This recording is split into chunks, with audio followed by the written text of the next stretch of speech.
All right, welcome back, everybody, to another episode of Springing into Football. I'd like to welcome a full house today in our episode. This time a little bit different, though. We would usually have our crew of myself, Diego, Raf, and AJ, but today we actually did a double feature episode, and obviously we're glad we could do it because both of our members couldn't join, and Ron and Thomas, we're glad that you guys are both here kind of hearing about some of your experiences in spring football, whether that's from a fan perspective, whether that's working the sidelines and a lot of other experiences as well. But yeah, we're joined by Ron Lighthall, Thomas Burton, two members of the spring football community, just like ourselves.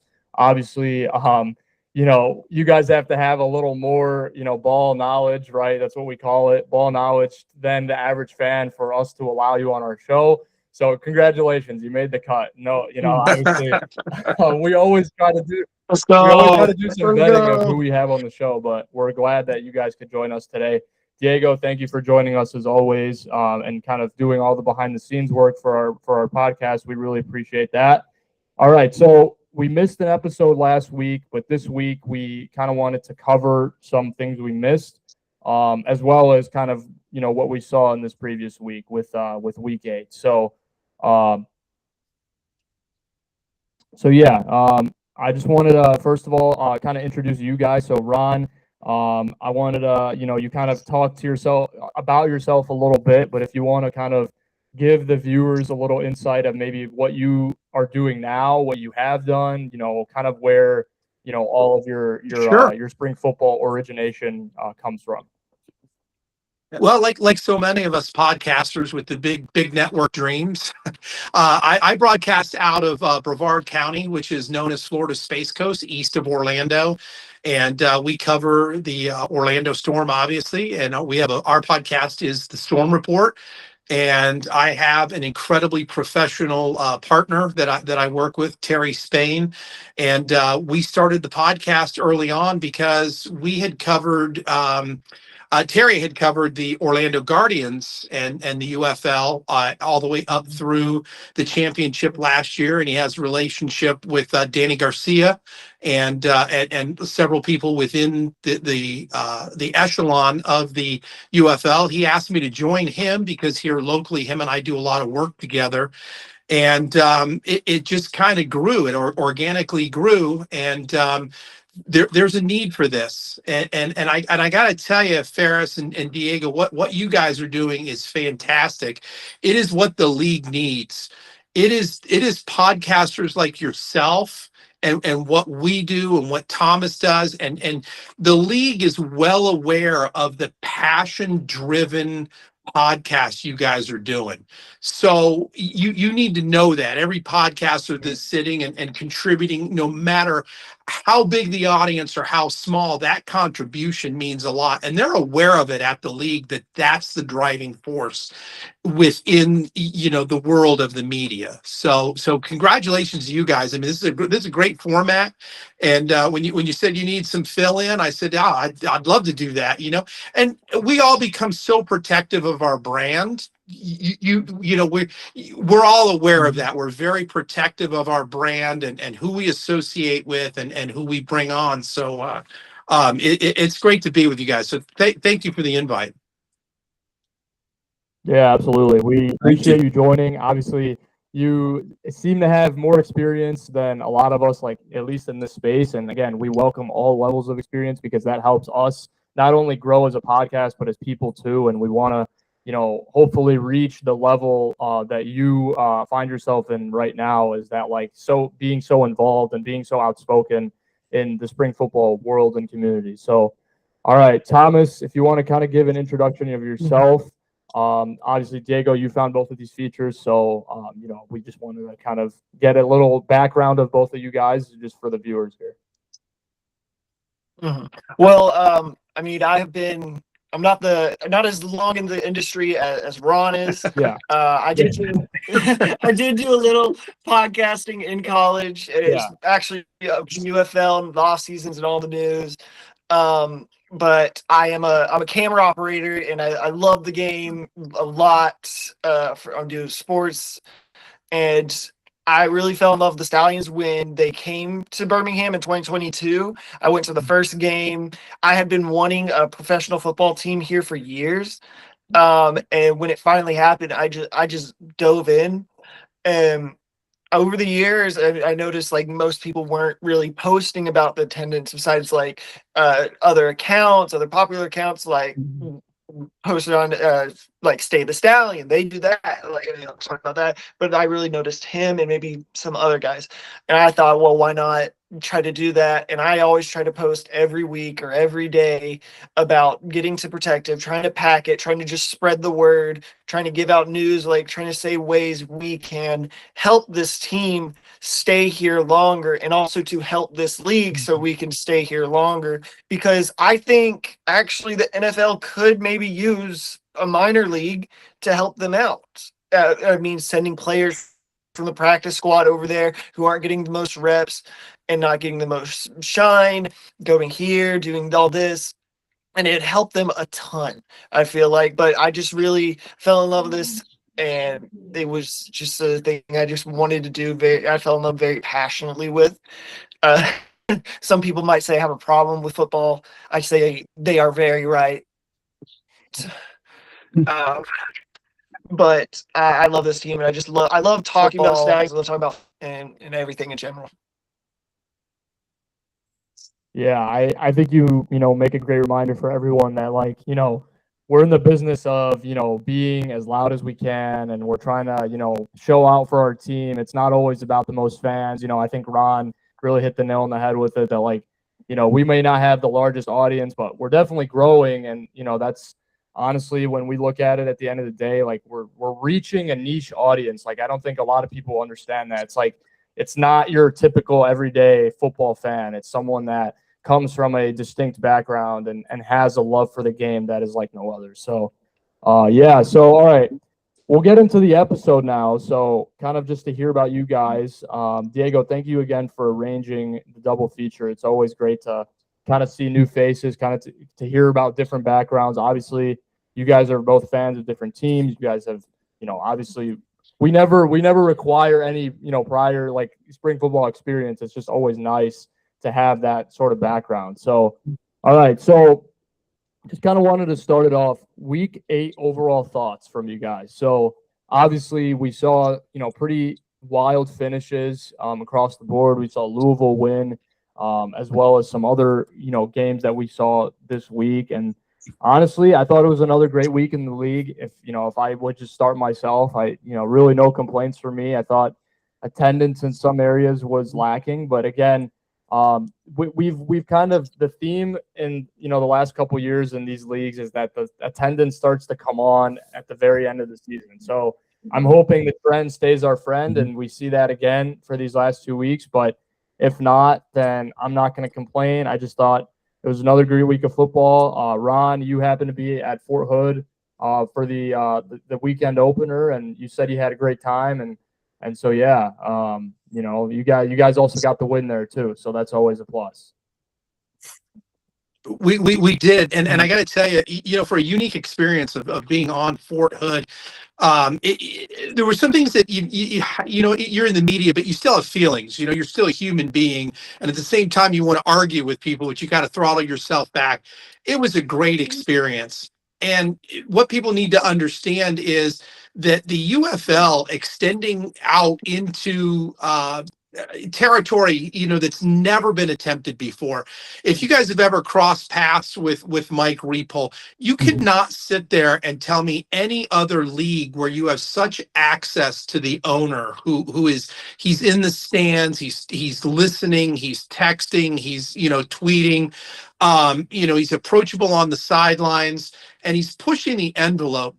The Fort Hood experience, there were things that were problematic, that there's no denying that, but you're also on an active military base that is technically under wartime protocols, as far as the the security and who they can and cannot allow in. But that being said, everybody at Fort Hood was excited about this game. What they showed on TV, it was a large high school level stadium, did have its lighting complications. I think Fox Sports overcame any of those limitations brilliantly with the camera angles.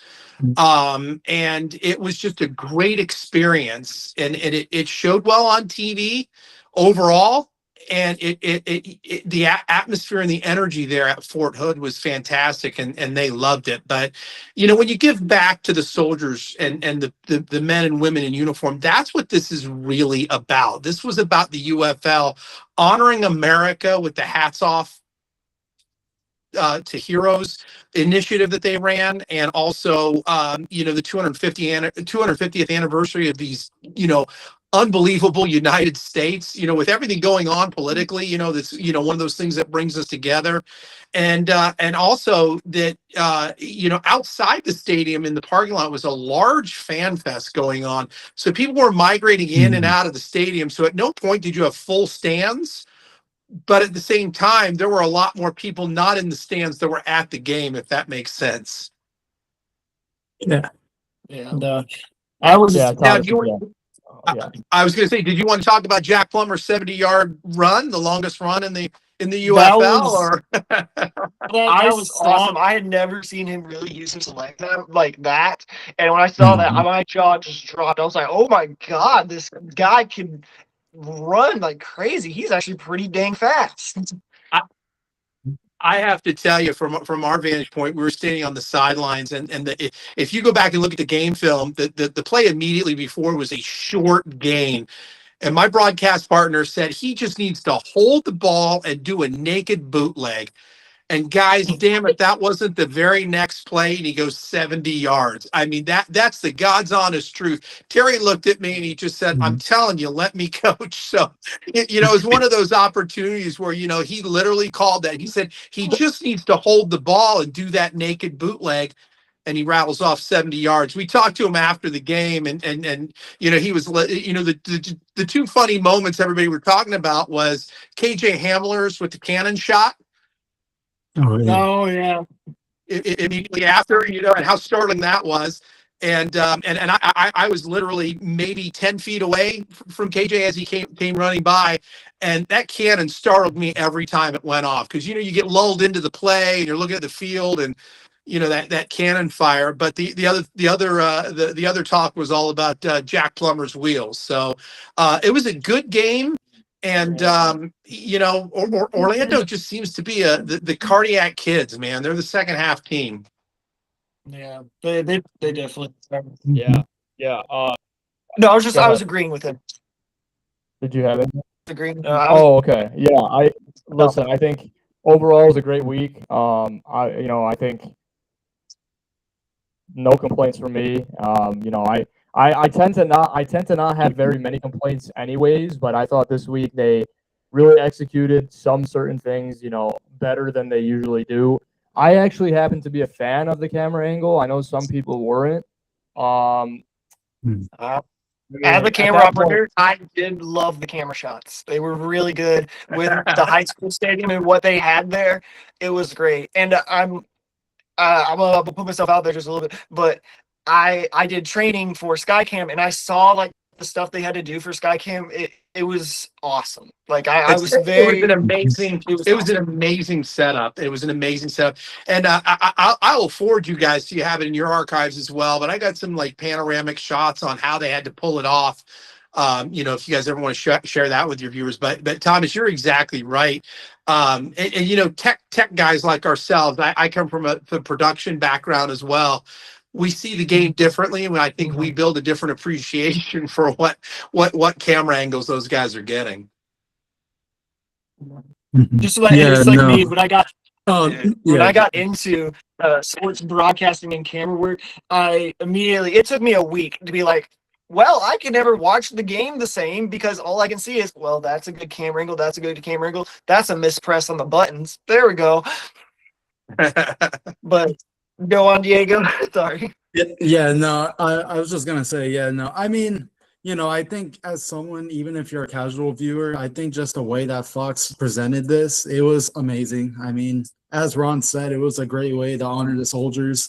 I think This is something that absolutely should happen again. Even if it's outside of Fort Hood, they should consider doing this somewhere again. But yeah, no, I think in general, this was a great week for the UFL. I don't think there was necessarily a bad game, even though the Stallions game made it looked low scoring. It was still very close, a lot of good defense. And no, I don't know, just really excited to see how else this season is going to play out. And I'll be honest with you, the week prior, I was at the Houston game in Houston, and you talk about the crowd and the factoring in attendance. I mean, the Fort Hood attendance was probably 5 times what it was on Mother's Day in Houston, and that's not a knock on Houston, but you have to identify problems. Let's say the 4 of us are all in a board meeting and this is our product. We're going to do everything we could to you got to identify the issue, you got to identify the problem, and you got to correct it. Yes, like I'm gonna build on what you were talking about, Diego, for the game. I was there for that too. And watching the game, it was very good. Second half, I could say, though, the first half, the Stallions are not the best first half team. They aren't. I have learned this. But by God, from the beginning of the season to now, our defense has stepped up every game, and I love to see it. And go from that, I mean, the Stallions, they sometimes are good first half, sometimes good second half, but mostly they're not the best. The first half, they're a great second half team. Like go on to like last week when they came back down 10 points and beat Dallas, and then coming to this week and blocking a field goal in the second half, running it back for a touchdown, and throwing a 50-yard bomb all off DTR's back foot to Jordan Thomas all the way in the end zone.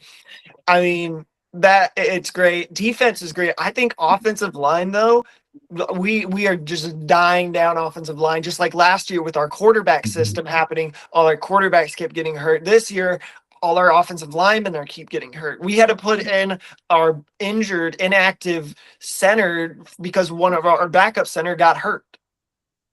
I mean, we just really need to build up our offensive line going on from there. I also thought I watched the Louisville game. Oh my God, Louisville, I don't know what they have done, but they have just flipped a switch. They have flipped a switch. Chris Redmond is doing awesome. Chandler Rogers is doing great. I think them getting, like what we did with Matt Corral, I think them getting rid of Jason Bean and going to Chandler Rogers was an amazing idea because he is so unpredictable on what he's going to do. He can throw the ball 500 yards in the air. Like, I'm overreacting there, but but he can also run. He's not afraid to hit you. I mean, I love it. Louisville has gained some respect for me in that way. Yeah, and I got to say that Louisville is bar none the most dangerous team out there right now. I mean, I posted immediately, and I was at the Louisville game with that controversial overtime. And I will tell you this, I think that was ultimately the spark, because after that, they have just been unstoppable. And, the fact that they were losing at home was just mind-boggling, because Lynn Family Stadium and that atmosphere, they do a fantastic job. I mean, that is a fantastic facility. And Thomas, you being a Stallions fan, your communications director runs both the Stallions and the Kings, and she goes back and forth, Heather Jeffcoat. And, and I looked at her, I said, you guys are going to win out. I mean, I looked her dead in the eye. So you're going to win out the rest of the season. And they're a far, far tougher team than I think their record shows. I think Orlando squeaked by, and that controversial overtime game, I think, is going to be the difference maker for them. Yeah, guys. Yes. So I've been So, I don't know. Go ahead. Sorry, that's my bad. No, he said he's having Wi-Fi issues. That's why his video keeps cutting out. The recording's still working. But yeah, no, as you said, Thomas, I think, as you said, we've never been consistent. Even, the past couple of years, we've never always looked perfect. I mean, that's how we lost to the Brahmas in 2024. That's how we lost to the Gamblers in 2022. But I think, these last few weeks, we've definitely just starting to, like, the pieces are finally falling into place. I feel like that just these last couple of weeks since that loss into the Storm at home, we just had a crazy turnaround. I think, I was definitely one of the people who was definitely harsh against AJ McCarron, but he's definitely starting to, he has his woes at times, but he's definitely starting to figure it out now, which, I think when you brought up Chris Redmond, you brought up a fantastic point. But Yes. you're also talking about a Stallions team that's it's a whole new set of cards they're holding. I mean, you bring in you bring a DTR, and of course our experience with him that we had in the first couple weeks. I mean, the immense amount of talent that he brings to the table, and how he opens up the field for the Stallions. He became a dual threat. You didn't have that the first few weeks. You guys had one of the methodical leaders that relied on his arm, and now DTR. I mean, that guy's a triple threat, man. I mean, he is, he's legit talent, and he's got the height. Yeah, guys, sorry. Yeah. You guys. Yeah. Do you guys hear me? I kind of had Wi-Fi issues, but okay. I kind of want to go ahead and get into the next topic, if that's all right. If we can we might skip the quarterback rating, and just get into that Jordan Ta'amu is out for the season. Okay, so I just want to. What were your guys' initial thoughts on this? Did you guys, obviously, when I saw it, I mean, DC was already going on a little bit of a downhill trend, but this only adds insult to injury, and now they got to roll with either Spencer Sanders or Jason Bean. I thought it was going to be Jason Bean when Ta'amu went down, but I always happen to be wrong for some reason. So, did you guys have any thoughts on that? And yeah, just to start off, I just want to just say I hope that he gets better in this recovery. I hope that this isn't something that make or breaks his career. Maybe we could still see him next season, but just seeing that play, it just looked really bad. He was in a lot of pain, but like Ferris said, I was definitely surprised too that Sanders got the nod, but that's probably because he has more experience. He's been with them since training camp, probably knows the system in and out. But it really just makes you wonder, how is this going to affect the rest of their season? I mean, they have to play Orlando next week, which they've been on a hot streak. And the week after, they play back-to-back Orlando. Mm-hmm. So it's one of those back-to-back home and away. Exactly. That's the thing about this year is that, you don't just play in a team once anymore. Since conferences are gone, you have to play them twice back-to-back. But I can't say for sure what DC is gonna do. They could easily still get in at the fourth if they lose this week, but Shannon Harris has to get something going. Yeah, I agree. I was a little surprised when Spencer Sanders went in, but I have actually been wanting him to get in to play to see, because I remember watching him play at Oklahoma State versus Notre Dame Fiesta Bowl, where he popped off and beat the number 5 ranked Notre Dame, or top 10 ranked Notre Dame, when no one expected. I hadn't even heard of Oklahoma State being good. I had never heard of this kid, and I saw him and I was like, oh my God, this kid can actually play. He transfers to Ole Miss, doesn't start, stuck behind Jackson Dart. I'm like, oh, well, that sucks. But I've been wanting to see him play. And when I believe Michigan signed him last year, when they were still around, if I'm not mistaken, or I'm thinking of someone else, it was either Michigan or DC. I think it was DC actually signed him. I could be wrong. He came in, and I was like, oh, maybe he might get a start. This is gonna be awesome. This kid's mobile. He can actually throw. He can throw pretty well. He's a good backup for the DC in case Ta'amu gets hurt. And lo and behold, Ta'amu gets hurt and is out for the season. Sanders went in. I watched it. He didn't look bad, but he didn't look great, which is the key thing here.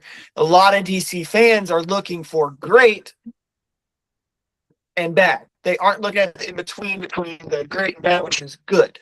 Good. And is he consistent?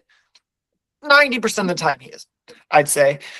Interception was a problem. I mean, he did drive him down all the way, so he has that leadership. Like when you're down and you really need something to go your way, he's the guy to help you get there. I think he's also good. I'm not the biggest Jason Bean fan. I mean, I like him. I remember watching him play at Kansas, and then that where he won MVP of his bowl game. I honestly can't remember who it was, but I remember it was against UNLV. I remember watching that. But when it happened, I was like, "Oh, this is awesome!" And then I watched him play. What I noticed was he's not a check down guy. He's not. He's a guy that's like, "Hey, I want to throw this all the way to the end zone. I know I can make it. Yes, you can make it, but are you accurate? You're not the most accurate downfield passer." So I think if Jason Bean wants to get this start, he needs to learn how to check down correctly and not throw rockets straight into his receiver's hands that are most likely going to let it go through and into the defense's hands. Yeah, and I think you bring up a good point that we have talked about DC's quarterback play in the past, and if it truly has been elevating them. But now when Jordan Teamu is out and you're going to either have Spencer Sanders or Jason Bean at starting, it kind of shakes things up, right? Teamu kind of started to build some consistency, and now, you're kind of in between two quarterbacks that haven't had much playing time, all told deal. So I don't know. I don't know where it's going to go from here. But again, that's what makes these leagues so interesting is that, the injuries can rack up and you're going to have to make adjustments anyways. So whether their players injured or not. I mean, Thomas was saying that Stallions, really had to go deep into their offensive line depth. And it seems like they made it work. I mean, they got the win. So, all right. So thoughts on Fort Hood. Obviously we talked about it a little bit in the pregame. Ron got pretty in depth about it. I wanted to ask you guys, would you see the league going back there for, whether that's next year, whether that's, potentially playoffs? I don't know. Listen, there can be interesting topics surrounding this one. Just kind of wanted to get your guys' thoughts on that. I think before this episode, I had a thought in my head that I think would be really cool.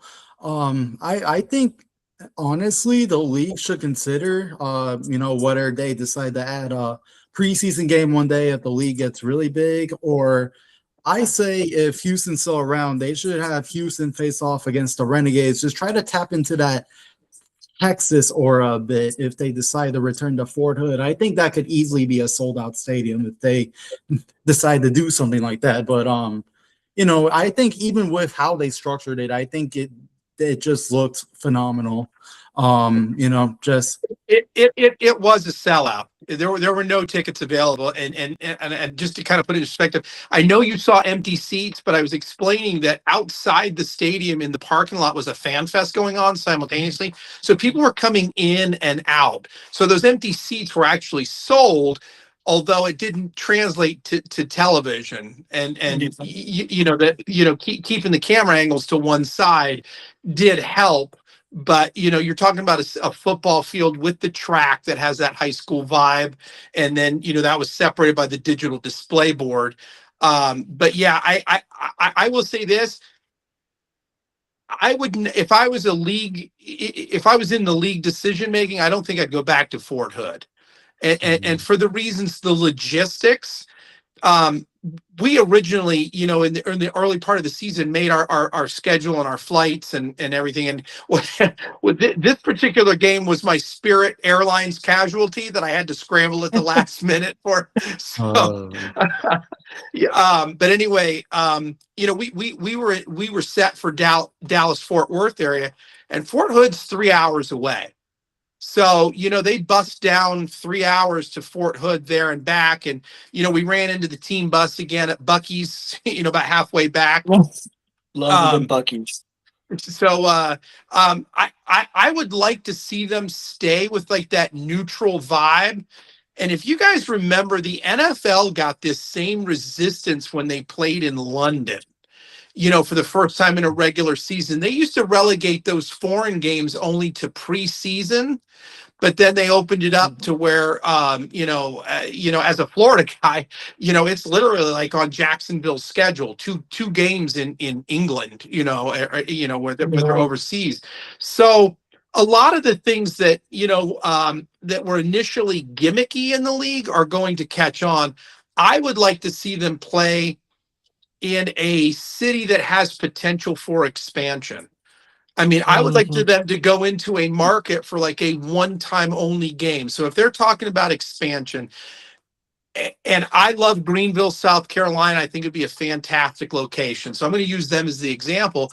But if they did a game, just kind of on a neutral site and wanted to adopt that concept, one game, one neutral site, I would like to see them go to a potential stadium they would play in, and kind of do like a market test. That's what I would like to see.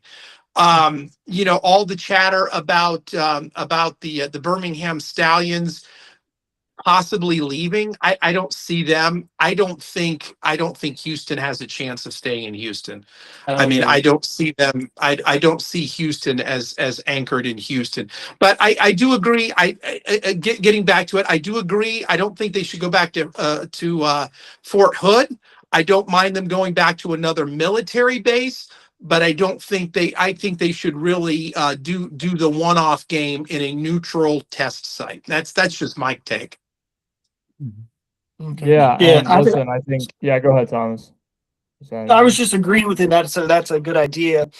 He got talking about that, and I immediately thought of that Tennessee Virginia Tech game in a NASCAR stadium. I remember that. Dover. Yep.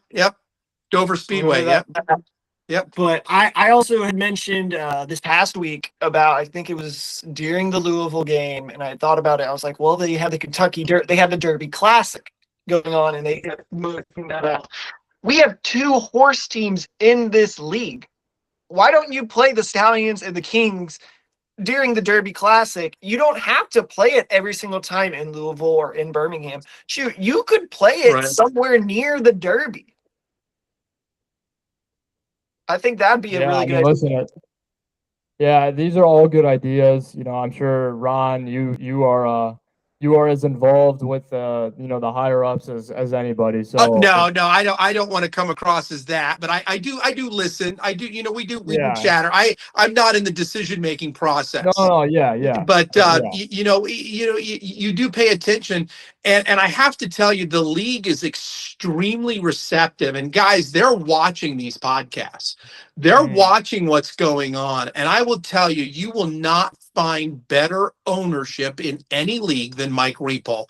He is watching this. He is listening. He is monitoring, and his back and forth with Stallions fans and kind of rubbing them. He's kind of a little bit got like that Donald Trump vibe, where he's going to irritate you a little bit to get a reaction out of you, but not as abrasive. But he knows what's going on. He's extremely passionate about this, and I was literally standing next to him at the end of the Louisville game when all those changes happened instantly. That was not a good vibe, and I agreed. And people online were like, "Oh, you changed the rules midway through the season." You had to. They had to.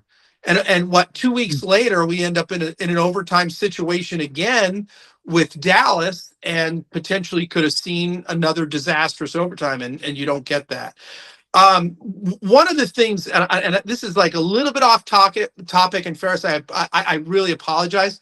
One of the things that I think the league needs to address more than anything is celebritizing the referees, and we should not know who Blandino is. I mean, that guy gets way too much TV time. It's almost, he's a factor in every game, and I personally think that's problematic. And I think interviewing referees mid-game is potentially problematic.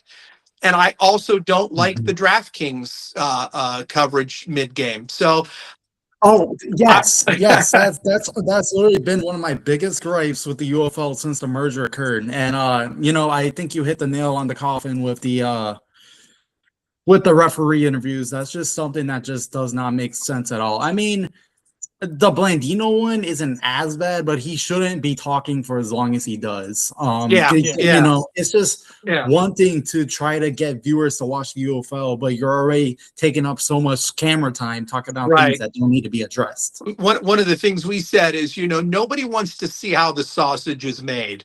You want a little bit, you want a little backstory, you want a little bit of access, but you can overstep your bounds. I think that if they took the time and talked to players or had some canned clips about a little bit more of their personal lives and things like that they could play, I think would be a little more endearing to the fans. But I think when you start bringing in the referees as celebritizing them, that becomes problematic for me.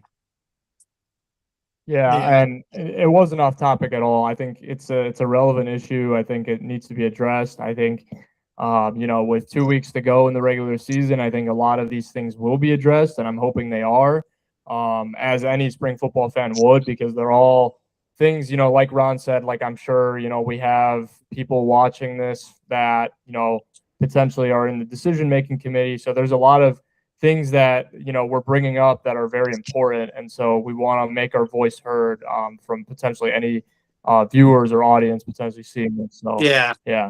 I have to say something, and I promised I wouldn't name drop, but I was on the sidelines with Doug Whaley, fantastic guy. I tell you, the league could not have picked better people for their positions.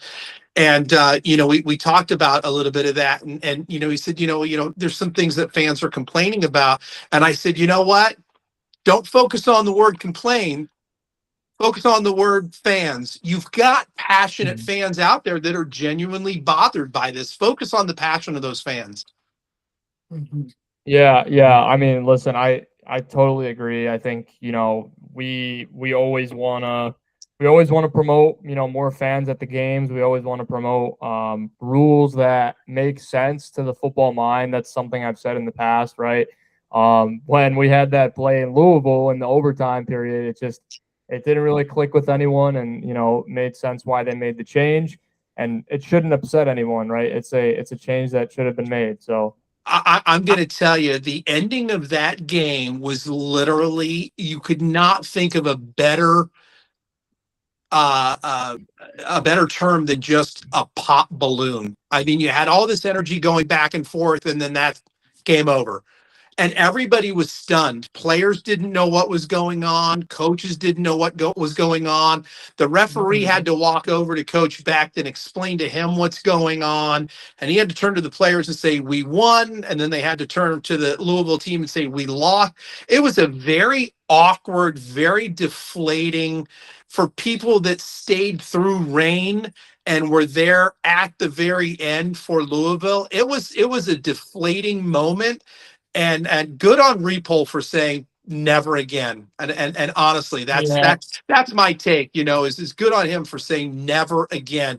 He's very protective of the product. He's going to push the product forward. And we all share the same passion for this league. One second. There's a lot of things that I could say about Rapoli that are negative, but at the same time, there have been so many good things that he's done for this league, and just the level of transparency that he's brought to this fan base alone.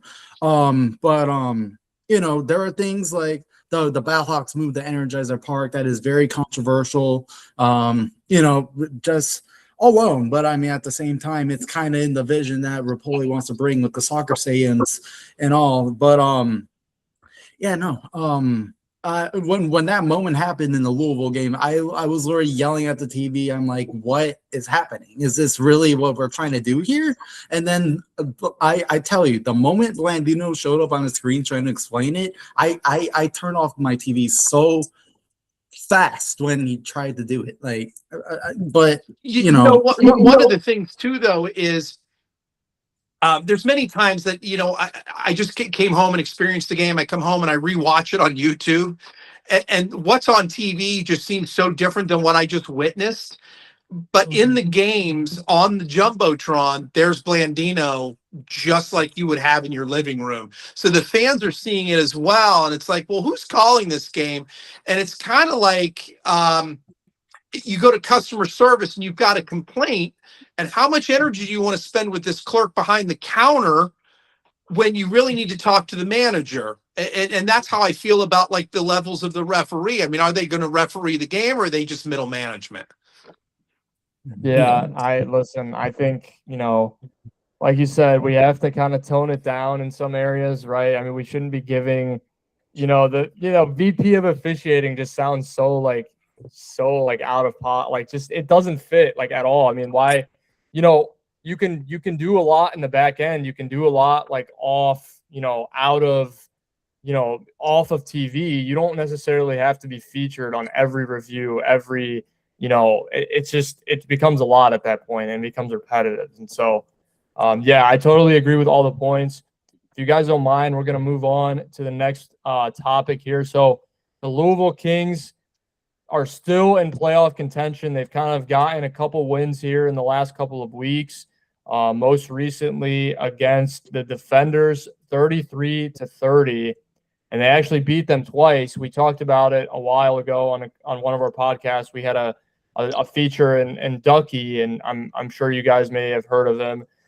He actually said that it's tough to beat a team twice, right? I mean, anybody would say that. So Louisville does it, and so I mean, at a great time, right? They're still in the playoff hunt. They're looking to kind of take these last couple games. They'll play against the Renegades this week, which is a very winnable game, and they'll play against the Aviators next weekend. So. Did you guys have any thoughts on this? I know it's very, straight to the point. I'm sure. I will tell you that Louisville is by far and away my second favorite team in the league. I love the idea of the expansion going into Louisville. Their fans are incredibly passionate. Their leadership is incredible. They are fantastic hosts. And if as media, if you guys ever go there, Heather Jeffcoat's their communications director, and like I said, she does also the Stallions. They're just incredible experience. Their stadium is considerably smaller than what the average is for the UFL, and they pack it out and it works. Where it's located is an unbelievable part of the city. It's not downtown, but there's enough to do to entertain you that if you did make it a destination game. I mean, I went to the Louisville Slugger Museum. If you see across the bridge in some of those scenes, that's a pedestrian bridge. It's an old rail line that now is strictly a pedestrian bridge. You walk across, you're Indiana. I had lunch in Indiana, so the experience with Louisville is fantastic, and you want nothing but the best for somebody who is really putting their best effort into being a great product. And I will say that Louisville is definitely there, and their turf is unbelievable. I mean, it looks great on TV, and when you're down on the field, I mean, you're looking at it like, we all have that one neighbor that overdoes it, and you think, God, my lawn is no. I'm talking like an old man, but that one neighbor's got that crazy lawn. That's them. They're just it's just an incredible atmosphere, and their city rallies around them. So I would love the idea of that the horse race vibe for the matchup for the Derby, but definitely pulling for Louisville. And when these back-to-back games, you're really playing an 8-quarter football game with a 6-day halftime. Yes, I agree with you on that. I actually think Louisville and the Stallions will make the playoffs. This is my I'm going to call it here. You can quote me on this. I think what it's going to be is going to be Orlando, St. Louis, Birmingham, Louisville, because I think DC can't. I don't think they'll be able to stand up against the Storm, and they'll lose out, and we'll break that tiebreaker with them. And Louisville can't really break that tiebreaker with us unless we lose. So I think Louisville has the opportunity to make it to the playoffs and will make it to the playoffs, but we have to I believe the Storm will also still beat them. I think they got this in them, and I think they could beat. They would have to play Orlando, I believe. Either Orlando or St. Louis. I think it's Orlando they would have to play. I think they could beat them. Sorry, Ron. I think No, they. I tell you, anything's possible. Anything is possible. Ron's not going to be upset. I promise. We've gotten to know him, and I promise we won't be upset. But No, you want here's the thing though is if Louisville does get into the playoffs, you're talking about a season that has 2 expansion teams in the playoffs. That's great for the league. And not having like this just beat down, and I have living here on the east coast of Florida and with Daytona, I call it the Dale Earnhardt syndrome. You win too much and you get the hate. Tom Brady's hated because he won so much, not because he's a bad guy. He's just a phenomenal human being, but people hate him because he beat their favorite teams. And I think DC being out and 2 expansion teams in would be very, very good for the league overall. And you build that parity, you build that the change. And we all did this during the NCAA. When in college football, who wants to see Alabama 5 straight years? I mean, who was excited when Indiana won? I mean, it was just an incredible experience that an outsider, kicked the doors down and said, okay, there's a new sheriff in town. And I love that. I love when there's a new, a new offering on the buffet. Yeah. Yeah, no. There's so much to just digest with what's been saying right now, but yeah, no, that's really similar to what a lot of people were saying about the Stallions when they three-peated after the merger of the UFL, and they were like, what is going on? Why do they always win? Does the league have just a soft spot for the Stallions or something? But no, at the same time, that's just exceptional football that you just really cannot undermine. But I think when you brought up parity, that's such a good point that that the UFL just constantly needs to recognize. And even when we were eliminated last year, I think it was still cool to see Michigan get a chance to go to the championship, showcase what they can do despite the loss. But of course, the only lone light of this is that Houston has to go through another season being eliminated, probably on the risk of relocation if they weren't already last off season. But no, there's just a lot of resilience that Louisville has brought. They started the season 0-3. A lot of people thought that they were beat out, but after they traded Bean, Rodgers coming in, and Redmond getting an understanding, they've just absolutely exploded. And I'm definitely interested in how the playoff seeding is going to work. Are the Stallions going to be the 3rd? Are they going to be the 4th? I'm really interested into how that Week 10 game against the Gamblers is going to play, because even though the Gamblers haven't been great the last few years, they're always so unpredictable. Yeah, I think Very much so. I agree with that. Go ahead, Thomas. I was saying I agree with that, especially with Hunter Dekkers coming back. I mean, I was scared when we first played him this season, and now that he's back and he beat St. Louis in St. Louis, sure, it was mostly their defense that beat them, it was St. Louis, but their offense was clicking every single time. That was a surprising showing from Dekkers, because the week prior against Orlando, they put Reese Plumlee in there. And being a Central Florida guy, I know a lot about John Reese Plumlee. He was a quarterback at UCF, and he came in and I like 4 plays and they score, and we were all like in the press box just kind of like, wow, that was it. We're not going to see Dekkers. And Dekkers finished out the game, and it was just an odd thing. But then a different Decker shows up a week later. It's like, well, who is this guy? Was Plumlee enough to scare him into the competition, or was something going on with him physically where he was hurt? You never know with these guys. Seeing Deckers just show out like he did last week was phenomenal. Mm-hmm. Yeah, no, I agree with you on him probably Decker's getting a little scared by Plumlee. I honestly think that is what happened because he's had so much taken away from him from like Iowa State having to go to D2 to go because of his gambling.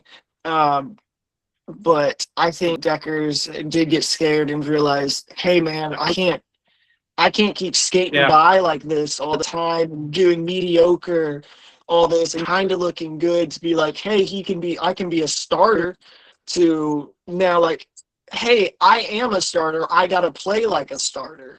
Yeah, and just remember, there was a time when Orlando, when this is all said and done, had DTR on the bench behind Plummer. I mean, you talk about the embarrassment of talent that they had, and Jake Plummer said, I'm the quarterback on this team because of DTR. That was their competition they had, that constantly pushing each other up. So yeah, I tend to agree with that situation. But I unfortunately I think Houston's short for this league. Yes, yeah. I think it's going to be tough for them to make the cut. Obviously, Ron will have City joining the party in a couple years. Again, if we have a minute, you guys are all familiar with the Oklahoma setup, right? They're going to be the first non-hub team. So they have private their private ownership, which is going to change a little bit of the dynamic of the ownership, and the hub mentality is brilliant. I think it's a cost-saving measure. If you guys have never seen the facility, it's unbelievable. It's absolutely brilliant for a spring league that does not have NFL level wealth, and it's a smart move. And when a player gets traded, there's not this upheaval. He's just showing up down the hall. So if you guys ever get a chance and you're in Dallas, definitely check out the facilities. It's a brilliant business model. It's fantastic for cost saving. And for your listeners, just to let them know, they work out of a singular hub, and they're in the same building, and they just each have like a wing there in Arlington. All of the teams live there in Arlington, and they all fly to the game. So both teams fly on the same plane. The home team flies in the front, the away team flies in the back. So there is kind of like a little bit of a pecking order, and they fly Allegiant, who's been great to the league, and they all come in, and so it's a smart business model. So that kind of frees up a lot of the cash flow for them to do other things. Yeah, it's awesome. I think we've had our discussions about the hub model in recent years. You kind of shed light. You kind of put some light on it, and that's great because it's kind of misunderstood, right? It's like, why are all these players living together? Why are they traveling together? But I'm glad that you kind of showed it's true flowers, because there are definitely lots of positives to it. It's more than just, okay, why can't these players have financial freedom? Like, I'm sure they do. It's just that, they have to abide by what the league wants to accomplish. And if they want to get seen by the NFL and those bigger leagues, then the league, the league needs to execute in other areas like video, in which we get so many different camera angles, in which we get so many different, we get the good referees that we have. We get, a lot of those types of things, right? So, like you said, it's a great way to save money. It's a great way to, a lot of these guys are young, at least more than past years. So, for them to be in one of these leagues, make some money along the way, it's really a win-win on all cases. So, All right, so we'll go ahead, get into the next topic. So this one came out a little bit earlier. The Battlehawks signed Sal Canelo. Now, my first reaction, and I'm actually surprised James Larson, our great friend, did not put that he reunites with Luis Perez. I said that like but that was the first thought that I had, right? Yeah. Perez So, had so I have to ask. You said you're great friend. You're friends with James Larson, then. So very far away. We probably mentioned his name, I have to tell you, if you ever get him on, he is a brilliant football mind. Yeah. He produces some of the best content coming or going, and we spent time with him in Houston. So bravo for bringing him up, because I mean he is a he's a true gem in all of our worlds. Because so many of us get information from James first. Yeah. Yeah, and he also took on the role of reporting attendance this year because it was previously Mike Mitchell, who stepped down, due to some other family matters. So we also appreciate James, for doing that, right? Because obviously he, in addition to what he already does on a typical game day, he's also reporting attendance for us, which is, I'm assuming very difficult. Ron, do you know anything about that? I don't. I know in the press room at the very end, it's like one of the first questions everybody asks. Okay. Yeah. Mike Repol's assistant, Eric Santangelo, generally has like the digital data as you walk in, but then there's like group sales and things that they factor in as well. So there's the gate, and then there's sales, and then they have to do the aggregate. But I do know that they they're like the temperature when you're outside, and they're like, well, it's 85, but the real feels like 130, because you're sweating. It doesn't matter. Mhm. I think that attendance really needs that kind of number, and I realized that in Houston, because they say, well, attendance was like 4,400, but it felt like 500. You know what I mean? It's just too much space for that few of people, and it makes it difficult. So you have to bring in the noise, and hype up the crowd, and the crowd is just such an important part, and fans are such an important part of the game, and not just a source of revenue. I mean, they the electricity they bring is huge. Yeah. Yeah. I'm pretty familiar with the Yeah. attendance. I've with our athletic events here, like we have to report attendance to the NCAA, right? So obviously we don't get as many fans as some of these teams do, because obviously we're a small private college. But again, definitely like the same, that's one of the first questions that comes up. Like, okay, how many we can probably count them, right? But for the league, they have to go through the processes that you were kind of mentioning. So all right, so let's go back to Sal Cannella. We started on James Larson, and then it kind of just became a completely different topic. He kind of snowball. Yeah. So I'm sorry. I feel like No, at it's some all point right. I It's all hijacked right. your podcast. No I'm sorry. problem. So No, you're giving the viewers a lot of information, which is great, because that's the biggest thing. Like I remember, I've had some people very close to me like check out the podcast, and they're like, I don't know anything about the UFL. Like, I want to know, like, okay, like, when does this game start? Like, when do these, teams start to play? Like, where is this game being played? So, I mean, this information is only good, is only helping us. So, okay. So Sal Cannella, what do you guys think? Again, Battlehawks still have a good chance. They lost to the Gamblers, probably an upset, right? But now Sal Cannella, reunites with his former quarterback, Luis Perez.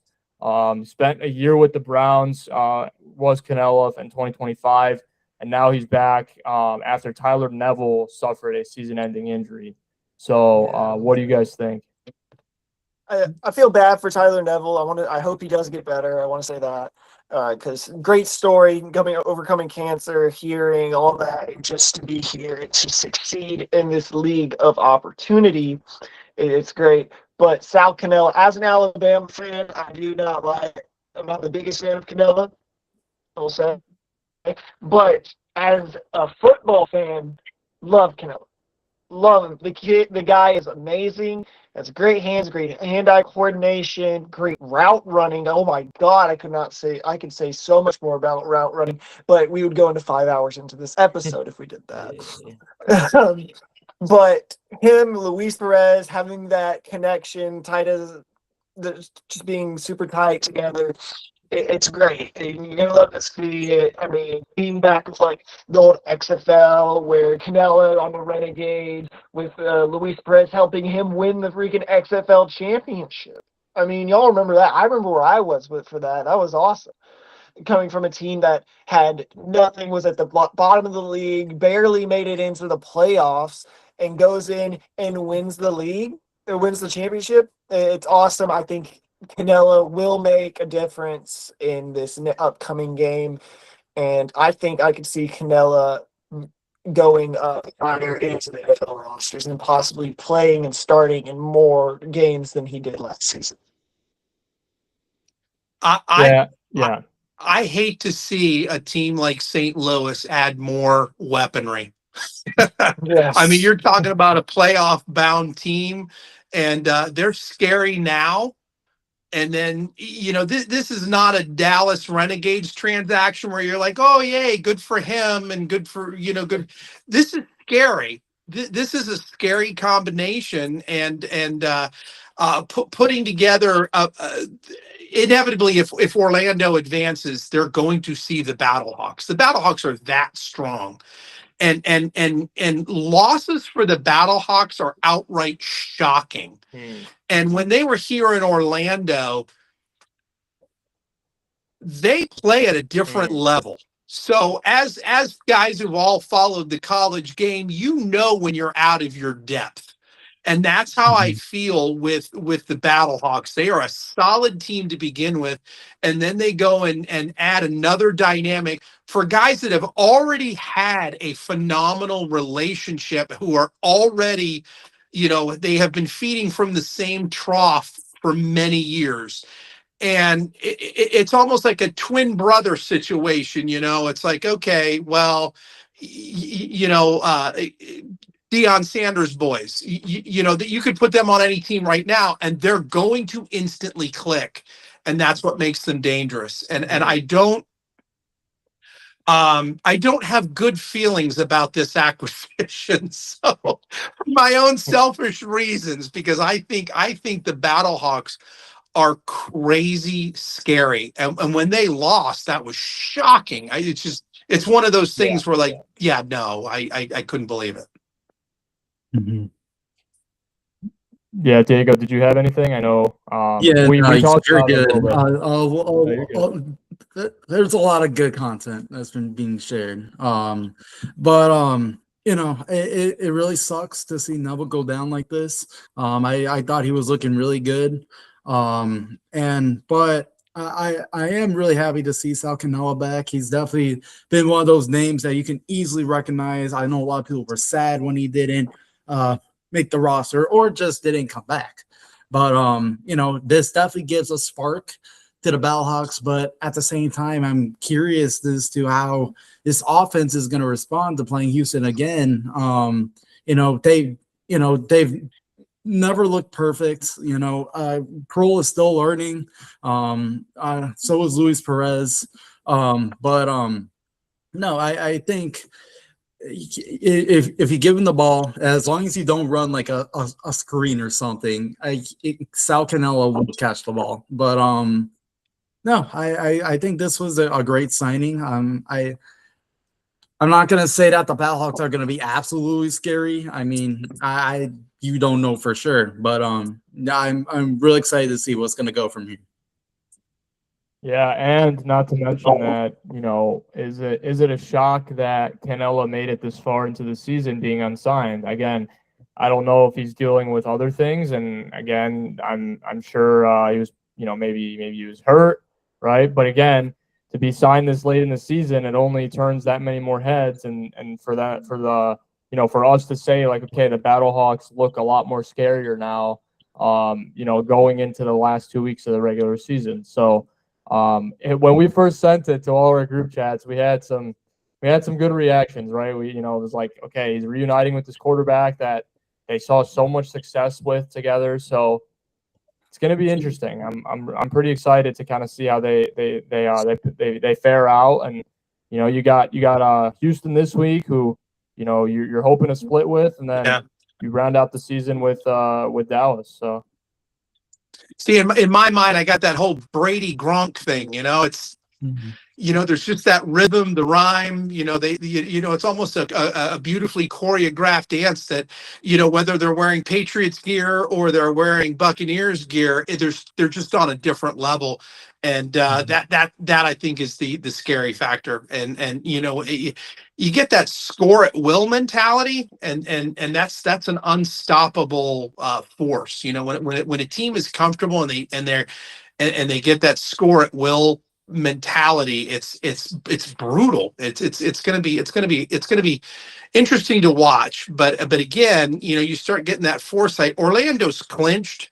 So we're already thinking who we're going to play in the playoffs. And obviously you want to play the weakest, most beaten down team, initially. And then, and then take your chances at the United Bowl. But we'll see how it plays out, because I would tell you, I think Louisville's equally scary. I think Birmingham is surging, and they're equally scary. So I think of the three potentials that we could see, I think St. Louis is probably the toughest of those three, obviously, and their record shows it. Yep. Again, should make for some interesting storylines going into the last 2 weeks. So yeah, I'm really excited to see kind of what we get for in terms of the football. Again, it should really all across the league. I know we're kind of talking about South Canela, but really all across the league, and how these last two games should pan out. So, all right, we're gonna get into our Week 9 predictions. It's crazy how we're already in Week 9. So for Thomas and Ron, so usually we just go around the horn for this. Ron, you before the episode started, you kind of gave us probably close to what you'll say again, which is completely fine. Which is completely fine, right? I have to repeat what I said in rehearsal. yeah, exactly. But no, we'll have so yeah, we'll talk about. Do you guys want to go game by game, or am I giving you all four on my picks and then moving on? Yeah, usually it's all four, and then we kind of do that for everyone. You want to start? So the first one, DC, this Friday night, DC at Orlando. With the quarterback situation, I see Orlando with the win. I'm hoping, obviously, for the win, but I think the tail of the tape will show that Orlando's defense is stifling, and they can disrupt a unseasoned quarterback that hasn't seen a lot of action this year. So I think that's going to be the deciding factor. I don't think it's going to be a blowout. And I said, 6 points is going to be the differential in this game in my mind. And I have to look at my schedules, guys. So and then Birmingham at Columbus. I like Birmingham in this game. I think they're fired up.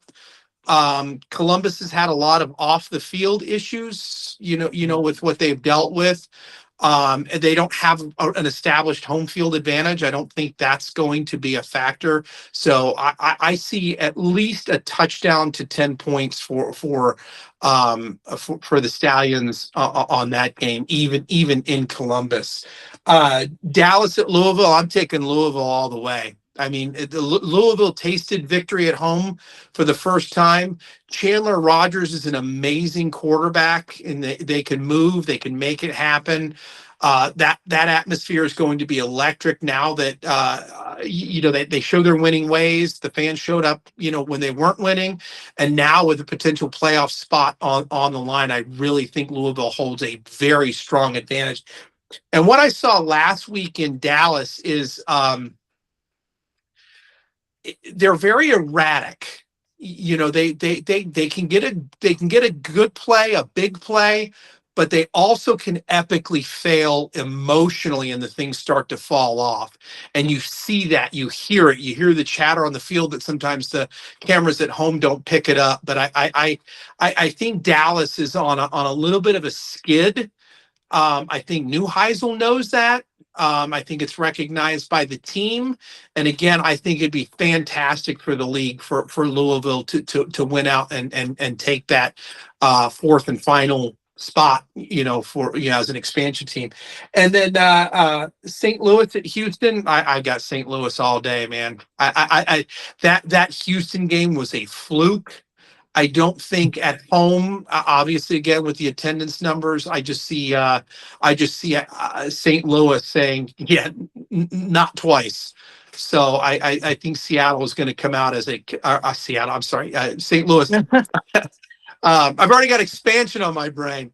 I think St. Louis is going to come out and absolutely dominate that game in every facet from the beginning. Yeah, again, it's interesting to see kind of how different picks. We're still waiting. Diego, I've asked both of them. Usually, we would have to have 6 total. Okay, yeah. We'll probably wait for tomorrow. Just let them kind of see it and for the post. But all I know is that Rob is just gonna pick some random team in an upset, and I bet it's gonna be either Houston or DC to win. And he's gonna be right. He's gonna be right. Right. But how did I have the spotlight? I'm gonna go into my picks. I think they're pretty similar to most of ours, but that Defenders and Storm game, I got Orlando winning it. I do think that they do have somewhat of a home advantage. I do think that they're just gonna go off and just really just be comfortable in it. I wouldn't be surprised if in the first half maybe DC comes and has some firepower, but then I think with the way Anthony Beck rallies this team, that they're just gonna fire at all cylinders in the second half and just absolutely win in their final home game. And then that Stallions and Aviators one, I can't really say there's much grace for the Aviators and how they've looked. I feel like Ted Ginn is still trying to understand just what it means to be a head coach. I mean, as you said, Ron, there's been a lot of issues off the field. And I don't know, he just might need another season to just understand. But yeah, I think Dorian Thompson-Robinson will look good. I think that a run game, of course, of Snoop Connor. I think the Stallions easily take care of business in this one. And then the Renegades and Kings one, I do think that the Kings will win this one.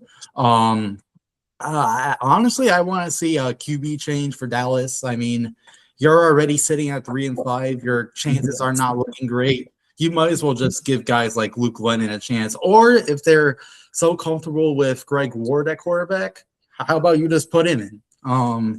And then the Ballhawks and Gamblers one, very similar to what you said, Ron. I don't think the Gamblers will get much going. I do think that Hunter Deckers will have some surprises, but it won't be enough to get the job done. I mean, there was that one moment where Kevin Sumlin iced John Hoyland in one of his kicks. Like, even though they won that game, you're not supposed to do that as a head coach. And no, I think the Bellhawks will easily win that one. I mean, yeah, those are my predictions. I'm really excited to see how this week's gonna unfold. No, Thomas, did you want to go before I do? Sure. So I did mine. I got Orlando beating DC, 24-16. Actually, I think Jack Plummer's going to have a good game, and I think Spencer Sanders will be the starter of this game. Orlando's defense with Isaiah. I can't remember if I've seen him. If Isaiah Buggs is back. Ron, is he back? He's back. Yeah, he is back. Okay, making sure. Isaiah Buggs coming back. Your defense is great, and I think Spencer Sanders will have a hard time trying to do it, but he will ultimately make it a close game. A little bit of a stressor, but I think y'all win 24-6. Orlando wins 24-16. I think Stallions at Columbus. It will be up game for the Stallions. I think they go up. I think it'll be a 16-10 win for the Stallions. But what I think will happen is the Stallions will go up in the first half, and then Columbus will come back, make it close. That is what I think will happen. And for the Kings and Renegades game, I think Kings are going to win 33-25. The Kings have a good defense with Cam Gill and Davidson. I just think that Dallas with Day-Day Hunter and Merriweather are just gonna go through that offensive line, because you saw what they did. DC did with their run game against Louisville. I mean, I honestly think that'll be the score, but and Kings win. DC in the threat of being out for the rest of the season, be missing playoffs. And for Battlehawks Houston, I think Battlehawks win against Houston 28-25 on a game-winning field goal. Wow. Mm-hmm. Yeah, I can definitely see that. I don't have a problem with that. I think after what last week showed, right? Listen, Ron had a completely different take that St. Louis is gonna just come out and come out firing. There's no problem, right? And in my defense, we saw a really bad Houston team when Orlando played them. I mean, they were not good that day. So, we didn't play the same team that played against, St. Louis last week. Yeah. So, that's a factor. Yeah, absolutely. I think, you guys are definitely bringing up a lot of important points. It kind of leaves, the last person who does these predictions, it kind of leaves, I'm not going to have a lot to say. I'll see if I can try to make it a little bit different. But, this week, I think Diego and I's picks are the same. I think Ron, we had the same picks as well. I think, is this a sweep from the? Yeah. I think it's all a sweep. Yeah. We haven't had too many sweeps this season, but I'm glad we got one for our double feature. It's rare. Usually when we have features, we get a little bit different, mentality, right? Different, types of reasoning. But I'm glad that we have a sweep, and probably won't be from the Sixers. I don't mean to throw shade against one of our previous features, but in one of our past weeks, in that when he was predicting the Houston and the DC Defenders game, he suggested that the Gamblers win, but then behold, when he put on the game, the Gamblers end up getting blown out 45-7, which that was really bad. Yeah. I hated the reasoning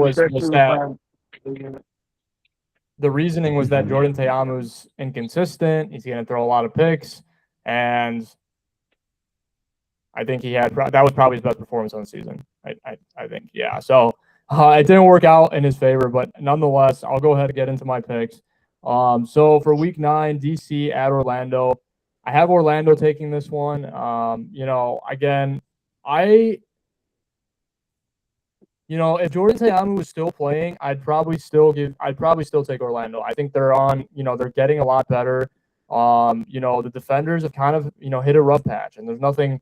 I think we've had that happen with other teams in previous seasons, but I just think it's insurmountable right now, and I think Orlando's going to win. So really don't have much analysis on that one. And then Birmingham at Columbus for a 2 p.m. Central Time for Diego and myself. A little bit, it's a weird time slot, right? But I'm excited for that. I think Birmingham's going to win. I really didn't think Columbus showed much fight last week.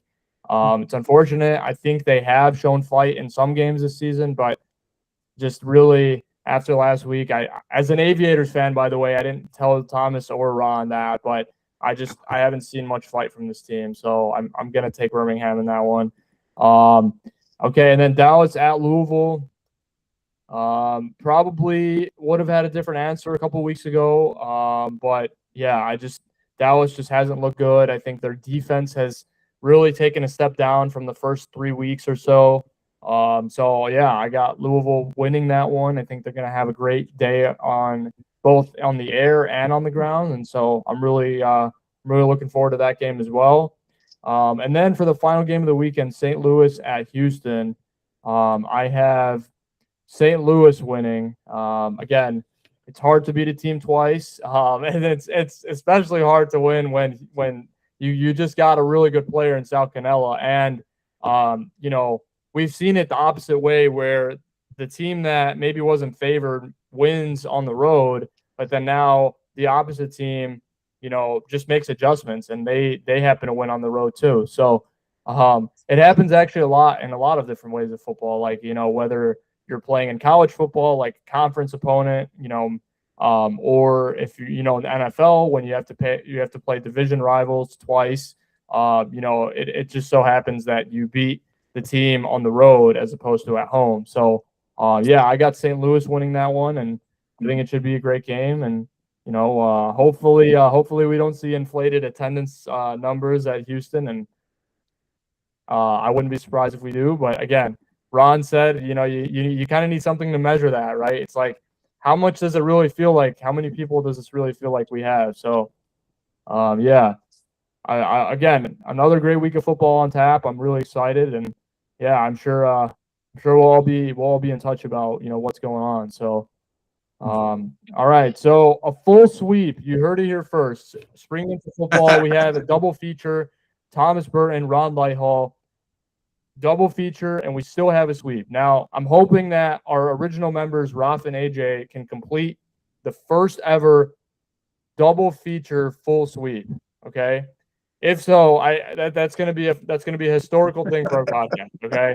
Will we all get a plaque? Yes. But Yeah, of course. No, you know what? If every team wins, that's got to be the rule. Because I think when we had the sweep a couple weeks ago, I don't think everybody that we picked won. For an event like that, I mean, even a Sharpie and a paper plate, we're going to commemorate something, right? Yeah. I think because we have so many people like picking these teams, though, I think it's got to be if we win, right? Just because, I mean, it's definitely impressive. It's going to look cool when Diego comes up with the graphic, but it's going to even look better when hopefully wins. So, okay. We've made it to the last segment of closing thoughts. So this is when we just kind of wrap it all up. We can have anything that you guys may have, be said. There's really no wrong in this segment. You can kind of just, whatever you want to see, whether that's more attendance somewhere, whether that's, okay, maybe the league hasn't done something that we may have revisited a while back, and maybe, going into the last 2 weeks, I want to see more of it. It's really just a time for everybody to kind of sound off. It's probably the best way to phrase it. So, yeah. I think really just I think in these last final weeks, I just want to see a strong finish to the regular season. They shouldn't just stop just because it's almost going to be week 10. They should still trying to promote these games as something big, as Louisville and Birmingham are still trying to secure their spots. The Battlehawks too, of course. Luis Perez is still trying to learn the system. But I do want to see Columbus have a strong showing at home. I mean, there was so much hype around the flight deck as in a previous episode when we had Hockey on. It was great to hear his perspective and how that started. That's something that really just needs to stay for the longevity of this league. And then all in all, I'm just really excited to see what's going to happen. I hope that, that the league will always keep their promises about what's going to happen next, because that's just important into what 2027 is going to look like, how Oklahoma is going to join. We still got to hear about the outer market joining, but All right. Before we get into potentially Ron and Thomas's final thoughts, Raf has sent in his picks: Orlando, DC, Houston, and Columbus. So I knew it. Three. So the sweep, unfortunately, is not gonna come to fruition. But Raf has 3 opposite picks. That I was thinking maybe 1 or 2, not 3. But I don't know. He's always There's always that guy. He'll be right though. He'll be right. I know he will. Right. When he's the only person that I think. If I'm being honest, I think AJ is going to have the same picks as all of us. Raf, though, it's a little more thinking you got to do. So, listen, I think 1 or 2 of those could be right. We've talked about it when we had the sweep with Zom Fox a couple weeks ago. Like, that week was a little more predictable than this one, just because this week there's more implications for postseason and other sorts of things. So, again, I wouldn't be surprised if he goes 4-0, but yeah, okay. Thomas can go ahead and go next. Yeah. Okay. I mean, if you don't have anything, there's no problem either. So But yeah, love to hear it. Not much, really. I just want to say, people of Birmingham, get to Protective Stadium, packets. The 2 weeks, you got time to buy tickets. I know. I mean, it's $10. Yeah, I can find that in my couch. But it's a great atmosphere, great fans, and no one's going to shame you for being shirtless. We want you to do it. We want you to be there. But more importantly, cheer on the Stallions. You never know when this is going to be the last pro football game in the state of Alabama. So be there, pack protective, and giddy the buck up. It's actually great that you brought up Protective, Thomas, because I'm going to announce right here that on BM Nation and on Spring Into Football, I will be doing a ticket giveaway for that game, just to try to have a strong finish. And if the Stallions end up hosting a home game for the playoffs, I will do a giveaway for that as well, because that's one thing after what happened last offseason. There really shouldn't be an excuse. I mean, I could kind of excuse last week just because it was so hot. I mean, I've never been to Bama, but I've from all the friends and all the people that I've learned, that heat is absolutely brutal. But there's no humidity in it. It's just, I mean, there is, but like it's crazy. I was in the shade and I was burning up. Also, you're talking about giveaways. I will be doing one only if we hit 10,000 in attendance, or hit 15,000 in attendance. If we hit 15,000 in attendance, I will buy a random Birmingham Stallions jersey and give one to a random fan. If we hit 10,000, I get to buy my own, but y'all get to pick which one I get. mm-hmm. Yeah. Ron, did you have anything? What? Come on, man. You know I do. Buckle up, gentlemen. First of all, Diego, I want to tell you, with your ticket giveaway, I'm going to give you the link for the league. They're going to provide those tickets for you to give away. That's how they operate. They love, they love the work that you guys are doing, and I don't mean just Diego and Ferris. I mean like all of the podcasters that are really driving force for the league. And I know the chatter is they know that's the heart and soul of the league. They know that. They know the fans like the mayor and Brahma Babe and all these people and these characters that we've gotten to know and enjoy, the beer snake becoming a character. So Diego, I'm going to send you a link and make sure you give those tickets away. We give away 100 tickets a week. For each home game for Orlando. We're giving another 100 out this week, so I'll make sure you get those and share those with your fans. I do want to share a cheap plug though for anybody listening about the buy one get one. Go to your Junkless Foods, and do you guys mind if I share that link where you can get the buy one get one? If you go to junklessfoods.com/pages. No, I'm sorry, /UFL/pages. So it's junklessfoods.com/UFL/pages.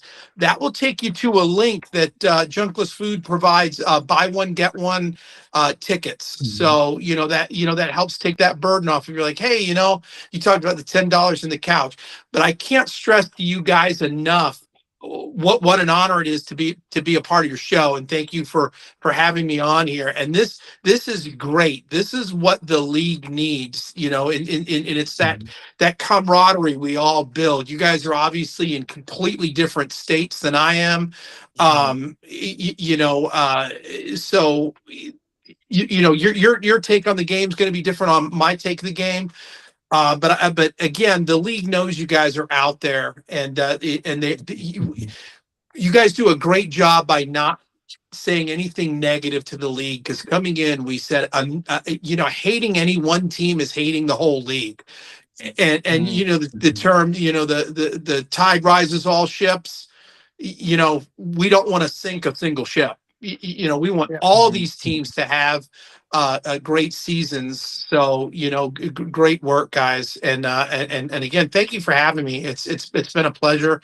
And, we all got to lean on each other and build our resources, because we're the marketing mechanism behind the league. And they will tell you that their marketing has probably been the most or the weakest link and the most anemic part of the 2026 season. I will tell you, marketing has been hard.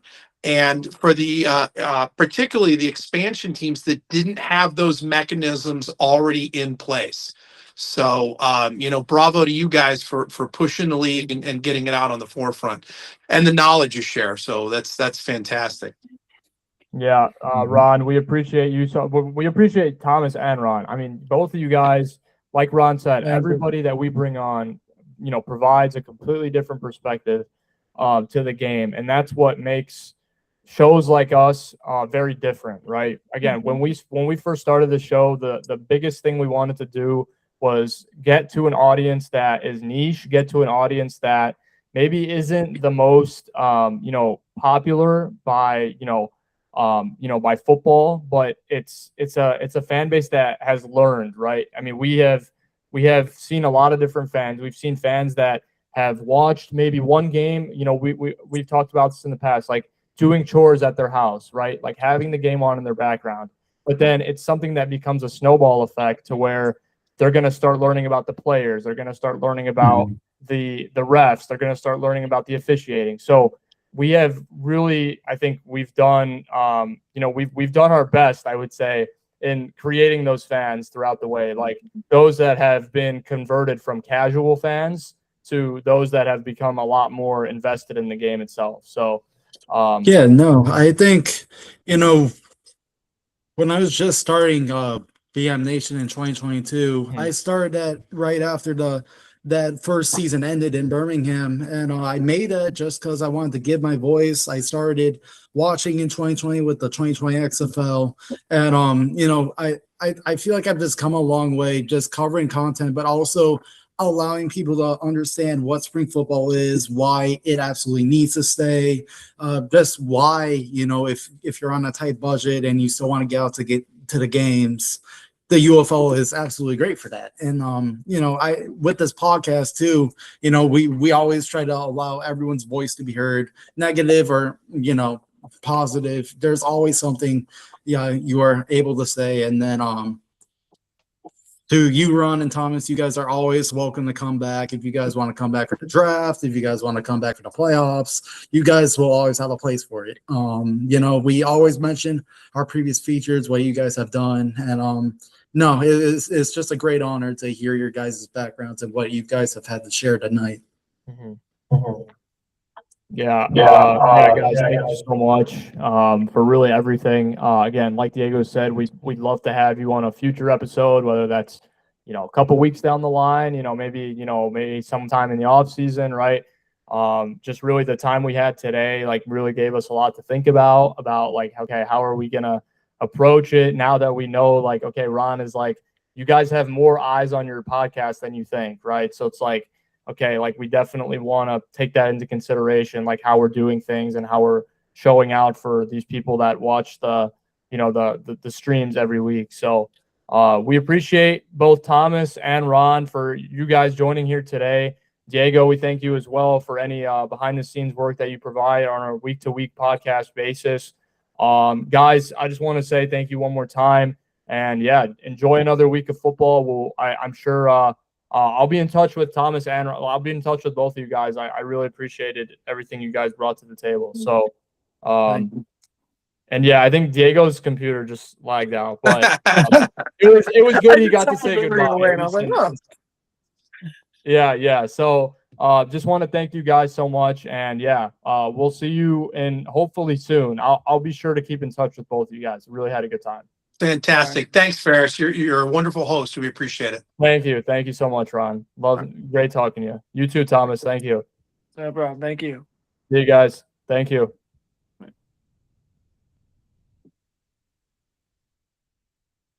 All right. Good talking to you, man.